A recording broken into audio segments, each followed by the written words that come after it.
You know those people who seem to get everything they want? Like the dream house, the amazing career, the whole 9 yards? Well, YouTuber Amber Shaw says it has nothing to do with luck. She actually calls her method a masterclass. And in this explainer, we're going to break down her exact formula. Okay, so right off the bat, she makes one thing crystal clear. Her journey from being a broke delivery driver to living this incredible life, totally not an accident. It wasn't something that just fell into her lap. And this is key because it's not that passive, just wish for it kind of thing we hear about all the time. No, she says the secret is way more concrete. And there it is, just one word, strategy. See, this isn't about magic or wishful thinking. It's about a formula, a step-by-step process that you can actually follow. And that means it's a skill, something anyone, and I mean anyone, can learn. So that's the big question, right? What is this formula? Well, that's exactly what we're here to do. Let's dive in and break down her strategy, step by step.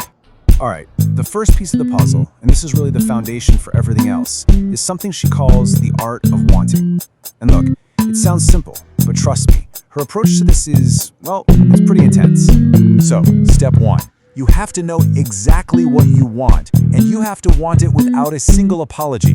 Scholl says this is where most people trip up. We're often too scared to even admit our biggest dreams, right? We tell ourselves, oh, that's too unrealistic, or I can never have that. Her strategy says, nope, you have to do the exact opposite. I mean, this quote says it all. This is a huge mindset shift. Forget being humble about what you want. She basically argues that you need to go big. Embrace the grandeur. You want a castle? Then you better own the fact that you want a castle. Denying that big, wild fantasy? That's mistake number 1.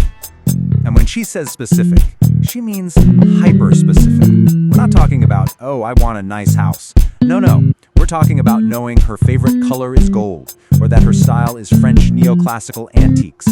Her vision boards aren't just a bunch of pretty pictures. They'll have the exact color of the handbag she's aiming for, sometimes with a literal link to go buy it.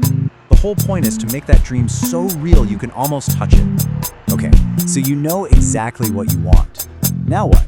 How do you actually get it? This brings us to the next big piece of her strategy, and it's where she totally redefines a very popular, and let's be honest, a very misunderstood word, manifestation. So look at this comparison. This is so important. The common idea of manifesting is basically just hoping something falls out of the sky. It's passive, but for Scholl, it's the complete opposite. It's believing that the work you're putting in is actually going to pay off. It's an active belief, not a passive wish. So here's her definition, and it's really a game changer. For her, manifesting is just another name for what has always worked.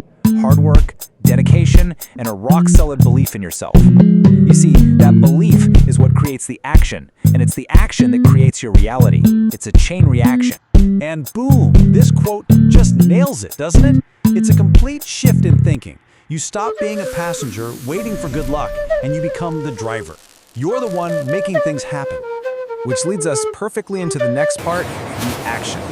If belief is the fuel, then what does the engine, the actual action, look like?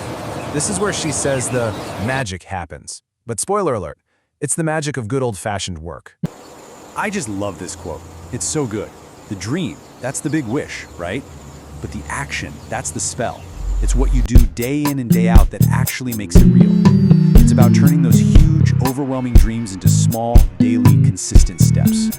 And here's a perfect real-world example of what she means. Back when she was a Postmates driver, she wanted a pair of shoes that cost $75. For her, at the time, that was a lot. But instead of getting discouraged, she made a simple plan. Just do one extra delivery every single day and put that money aside. That's it. And after just 2 weeks, she bought the shoes. It's this exact same method, this same logic that you can apply to anything, whether it's a pair of shoes or a multi-million-dollar house. Okay, so we need to talk about this next part, because it's probably the most out there, maybe even controversial piece of her whole strategy. It's a mental framework that she proudly calls the delusional mindset. I mean, she does not pull any punches, right? She completely owns it. And her point is that to achieve things that seem delusional to other people, you have to be a little delusional yourself. It's this crazy, unwavering belief that your biggest, wildest dreams aren't just a possibility, they're an inevitability. And this isn't just talk. This mindset has real-world consequences. There's this famous story where years before she could ever afford it, when she was still a delivery driver, she drove up to this super fancy building in LA, told the doorman straight up, "I'm going to live here," and then promptly got kicked out. But her belief was so absolute that, you guessed it, a few years later, she actually moved in.